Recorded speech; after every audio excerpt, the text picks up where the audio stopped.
بسم الله الرحمن الرحيم. نحمده ونصلي ونسلم على رسوله الكريم.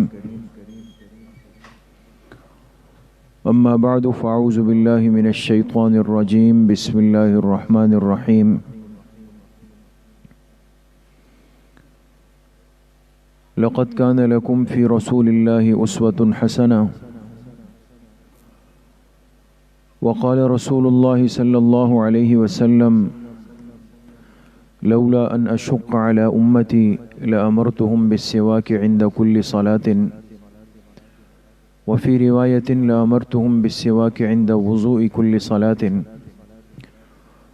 صدق الله وصدق رسوله النبي الكريم.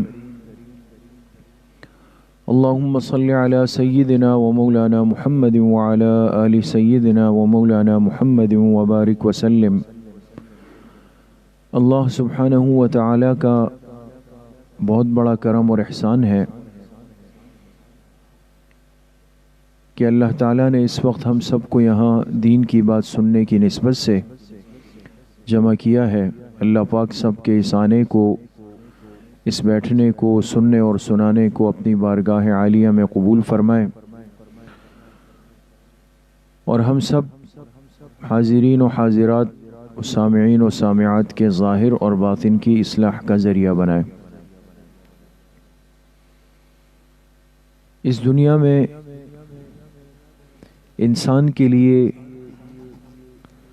کامیابی اور نجات اور قرب خداوندی کا سب سے محبوب اور سب سے آسان راستہ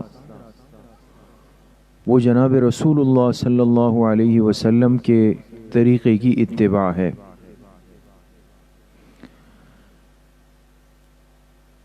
اس اتباع کے بغیر اگر کوئی مسلمان یہ چاہتا ہے کہ اسے دنیا کی یا دین کی یا آخرت کی کامیابی مل جائے اور وہ اللہ کا مقرب بن جائے، اللہ کے قریب ہو جائے، یہ ممکن نہیں ہے. اس لیے کہ خود قرآن کریم میں اللہ سبحانہ و تعالی نے اس امت کو مخاطب کر کے فرمایا: لَقَدْ كَانَ لَكُمْ فِي رَسُولِ اللَّهِ أُسْوَةٌ حَسَنَةٌ. یقیناً تمہارے لیے حضور علیہ الصلاۃ والسلام کی مبارک زندگی، مبارک طریقے، یہ بہترین نمونہ ہے. لمن کان یرجو اللہ والیوم الآخر. لیکن آگے فرمایا اس حقیقت کو قبول کون کرے گا اور دل میں یہ یقین کون بٹھائے گا کہ واقعی حضور علیہ الصلاۃ والسلام کی جو مبارک سنتیں ہیں اور واقعی حضور علیہ الصلاۃ والسلام کا جو مبارک طریقہ ہے اور واقعی حضور علیہ الصلاۃ والسلام کی جو مبارک تعلیمات ہیں وہ ہم سب کے لیے نجات کا، کامیابی کا اور قبولیت کا ایک واحد اور آخری اور آسان ذریعہ ہے. تو یہ یقین کس مسلمان کے دل میں آئے گا؟ فرمائے لمن کان یرجو اللہ والیوم الآخر، جو کہ یقین رکھتا ہو اللہ سے ملاقات پر اور آخرت کے دن پر. اب ہم سب الحمدللہ مسلمان ہیں، کلمہ گو ہیں، حضور علیہ الصلاۃ والسلام کی مبارک امت میں شامل ہے. ہمارا ایمان ہے، ہمارا عقیدہ ہے کہ ایک دن ہم سب کو اللہ پاک سے ملاقات کرنی ہے، اور ہمارا ایمان ہے، عقیدہ ہے کہ ایک آخرت کا دن آ رہا ہے جس میں اللہ کے سامنے پیش ہونا ہے، حساب کتاب ہونا ہے. تو اللہ اور آخرت کے دن پر ایمان رکھنے کے بعد ہمیں یہ بات جان لینی چاہیے کہ اگر ہم میں سے ہر ایک یہ چاہتا ہے، چاہے مرد ہو چاہے عورت ہو، ہم میں سے اگر کوئی یہ چاہتا ہے کہ اللہ سے ملاقات ہو، سرخرو ہو کر ہو، کامیاب ہو کر ہو، ہم میں سے اگر کوئی یہ چاہتا ہے کہ آخرت کے دن جب ہم اٹھیں اور میدان محشر میں پیش ہو تو اللہ کے غضب، اللہ کی ناراضگی، اللہ کے جلال سے محفوظ ہو، تو اس کا ایک ہی حل اللہ نے خود اپنے کلام میں فرمایا ہے، لَقَدْ كَانَ لَكُمْ فِي رَسُولِ اللَّهِ أُسْوَةٌ حَسَنَةٌ، تمہارے لیے بہترین طریقہ، نمونہ، چلنے کا راستہ وہ میرے حبیب صلی اللہ علیہ وسلم کی تعلیمات ہیں، ان کے طریقے ہیں۔ اس لیے یہ بات ہمیشہ اور بار بار عرض ہوتی ہے کہ آج ہمیں یہ اہمیت اپنے دلوں میں پیدا کرنی ہے کہ ہماری زندگی حضور علیہ الصلاۃ والسلام کی مبارک سنتوں سے مزین ہو، اور ہماری دن سے لے کر رات تک، رات سے لے کر صبح تک زندگی کا ایک ایک لمحہ اتباع سنت سے معطر ہو۔ اللہ پاک نے اس امت کے لیے اپنے پیارے پیغمبر کی سنتوں میں بڑی برکتیں رکھی، اور یقین کریں بہت برکتیں ہیں۔ ہم ایک کام کرتے ہیں اور جو دن میں کئی مرتبہ کرتے ہیں، لیکن کاش کہ آج ہم سب کو، آج کے مسلمان کو یہ پتہ چل جائے کہ اس کام کے کرنے کا سنت طریقہ کیا ہے، تو کیا ہوگا کہ کام بھی ہوگا اور سنت کا اجر بھی ملے گا، سنت کا اجر بھی ملے گا۔ اس لیے آج ہمیں حضور علیہ الصلاۃ والسلام کی مبارک سنتوں کو اپنانے کی، سیکھنے کی اور اس کو اپنے عمل میں لانے کی اشد ضرورت ہے۔ بہت ساری سنتیں ایسی ہیں کہ ہمارے مرد حضرات تو اس پر کسی نہ کسی درجے میں عمل کر لیتے ہیں، لیکن مستورات کی طرف سے بہت زیادہ غفلت ہوتی ہے، یا اس طرف توجہ ہی نہیں ہوتی۔ تو آپ سے یہ عرض ہے کہ چونکہ اللہ پاک نے جس طرح مردوں کو مکلف بنایا ہے، اسی طرح اس امت کی مستورات بھی مکلف ہے۔ جس طرح مردوں کے لیے دین کا حصہ ہے، اسی طرح مستورات کے لیے بھی دین کا حصہ ہے۔ جس طرح مردوں کے لیے دین کے احکامات ہیں، مسائل ہیں، اسی طریقے سے مستورات کے لیے بھی دین کے احکامات ہیں اور مسائل ہیں۔ اور چونکہ آخرت، قبر، موت، یہ تینوں مراحل مرد کے ساتھ ساتھ عورت کو بھی درپیش ہے، مستورات کو بھی درپیش ہے۔ دنیا سے ہم سب نے جانا ہے، قبر میں ہم سب نے جانا ہے، محشر میں سب نے پیش ہونا ہے۔ تو اس وقت کی تیاری جس طرح مردوں کی ذمہ داری ہے، اس امت کی مستورات کی بھی ذمہ داری ہے۔ تو آج کی مجلس میں عرض یہ کرنا چاہتا ہوں کہ ہم میں پھر خاص طور پہ مستورات میں سنتوں کی ادائیگی اور سنتوں کے اہتمام کے اعتبار سے غفلت اور کوتاہی محسوس ہوتی ہے۔ اس میں شک نہیں ہے کہ الحمدللہ ہماری مستورات گھروں میں اعمال کا، فرائض کا، نمازوں کا، نوافل کا، تلاوت کا اہتمام کرتی ہیں، لیکن اس کے ساتھ ساتھ اگر ہم تھوڑی سی توجہ دے دیں تو اپنے اندر سنتوں پر عمل کا جذبہ پیدا کر لیں، اور مشکل نہیں، بہت آسان ہے۔ اس لیے حکیم الامت حضرت مولانا اشرف علی تھانوی رحمۃ اللہ علیہ کو سے کسی نے پوچھا کہ حضرت مجھے کوئی ایسا عمل بتا دیں کہ جس سے خاتمہ بالایمان کی تسلی مجھے مل جائے، یعنی کوئی ایسا عمل میرے پاس ہو کہ جو میں کر لوں تو مجھے یہ اطمینان ہو کہ انشاءاللہ اس کی برکت سے میرا خاتمہ بالخیر ہوگا، خاتمہ بالایمان ہوگا۔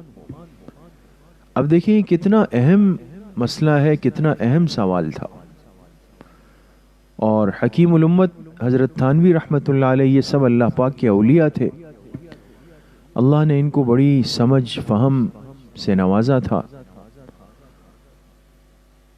انسان کے مرض کو بھی سمجھتے تھے، اس کا علاج بھی کرتے تھے۔ تو جب اس ساتھی نے سوال پوچھا حضرت تھانوی رحمۃ اللہ علیہ سے کہ حضرت مجھے کوئی عمل بتا دیں کہ جس کے بعد مجھے تسلی ہو کہ خاتمہ بالایمان ہوگا. تو حضرت تھانوی رحمۃ اللہ علیہ نے فرمایا کہ فقہ کی ایک کتاب ہے مراق الفلاح. مراق الفلاح یہ ہمارے دینی مدارس کے نصاب میں ایک کتاب شامل ہے، فقہ کی مسائل کی کتاب ہے جو ابتدائی درجات کے طلباء و طالبات پڑھتے ہیں، جس کا نام ہے نور الایضاح. نور الایضاح یہ مسائل کی ایک کتاب ہے چھوٹی سی عربی میں. اس نور الایضاح کی شرح ہے مراق الفلاح کے نام سے، بڑی اہم شرح ہے. تو حضرت تھانوی رحمۃ اللہ علیہ نے فرمایا کہ بھئی مراق الفلاح کے مصنف نے یہ روایت نقل کی ہے کہ جو شخص ایک ایسا عمل ہے کہ اس کا اہتمام کر لے گا تو اس کو اللہ 3 انعامات دیں گے. اب یہ بڑی اہم روایت عرض کر رہا ہوں چونکہ بات آج کی مجلس کی جو چلی ہے، ذہن میں رکھیں موضوع کہ سنتوں کے اہتمام سے اللہ کتنا نوازتے ہیں اور سنت کی کیا برکتیں. تو حضرت تھانوی رحمۃ اللہ علیہ نے حوالہ دیا، پہلے یہ وضاحت کی کہ یہ بات اپنی طرف سے نہیں کہہ رہا، مستند ہے. کہا مراق الفلاح میں مصنف نے یہ روایت نقل کی کہ جو شخص ایک عمل کا اہتمام کر لے اس کو 3 انعامات ملیں گے. وہ عمل کیا ہے؟ وہ عمل یہ ہے کہ جو فجر کی اذان پہ جاگ جائے، بیدار ہو جائے، وضو کر لے اور فجر کی سنتیں گھر پہ پڑھ لیں اور پھر باجماعت نماز کے لیے مسجد چلا جائے. اب دیکھیں بات کو سمجھیں، یہ تو مستورات کی مجلس ہے تو بات کو بالکل اچھی طرح سمجھ لیں. مسجد جا کر جماعت سے شریک ہونا اور جماعت سے نماز پڑھنا یہ مردوں کی ذمہ داری ہے. مستورات تمام فرض نمازیں کہاں پہ پڑھیں گی اور کہاں پڑھتی ہے؟ گھر میں. تو جیسے مرد کے لیے فرض نماز مسجد میں باجماعت پڑھنا ضروری ہے، عورت کے لیے فرض نماز گھر میں پڑھنا ضروری ہے. تو جو حکم مرد کے لیے مسجد کا ہے وہی حکم عورت کے لیے گھر کا ہے. یعنی اس کو وہی اجر ملتا ہے، وہی ثواب ملتا ہے جیسے کہ ایک مرد کو مسجد جا کے ملتا ہے. اس چیز کو ذہن میں رکھیں. تو اب روایت میں الفاظ تو یہ ہیں کہ جو فجر کی سنتیں گھر پہ پڑھ کے پھر مسجد چلا جائے، لیکن مستورات نے تو مسجد جانا نہیں ہے، انہوں نے تو گھر میں ہی پڑھنی ہے. لہٰذا آپ یہی سمجھ لیں کہ آپ نے فجر کی سنتیں پڑھ لی اذان کے بعد اور پھر آپ نے اسی جگہ پہ فجر کی فرض نماز بھی پڑھ لی. آپ نے مسجد نہیں جانا. اور مرد کے لیے کیا ہے کہ وہ فجر کی سنتیں گھر پہ پڑھ کے پھر جماعت سے نماز پڑھنے کے لیے مسجد چلا جائے. عمل تو یہ ہے، فجر کی اذان سنی، وضو کیا، سنتیں پڑھی، مستورات گھر پہ ہی فرض پڑھیں اور مرد جو ہے وہ مسجد چلے جائیں. جو آدمی اس کا اہتمام کر لے گا، اس کی پابندی کرے گا، تو فرمایا اللہ اس بندے کو 3 انعامات سے نوازیں گے. وہ انعامات کیا ہے؟ فرمایا ایک انعام تو یہ ہے کہ اللہ پاک اس کے رزق روزگار میں برکت ڈال دیتے ہیں. وہ گھر رزق کے اعتبار سے برکتوں والا گھر بن جائے گا. نمبر 2، اللہ پاک اس کو گھریلو اختلافات سے، جھگڑوں سے محفوظ فرما لیں گے. نمبر 3 انعام یہ ہے کہ اللہ پاک اس کا خاتمہ ایمان پر کلمے پہ فرمائیں گے. اب اندازہ لگائیں کہ ایک سنت طریقے میں اللہ نے اتنی بڑی طاقت رکھی ہے کہ اس پر 3 بڑے انعامات مل رہے ہیں. اور انعامات بھی معمولی نہیں، بڑے بڑے انعامات، شان والے انعامات کہ اللہ پاک اس کے رزق میں برکت ڈال دیں گے. اور ہمیں کیا چاہیے؟ آج سب پریشان کیوں پھر رہے ہیں؟ جو مرد، جو عورت،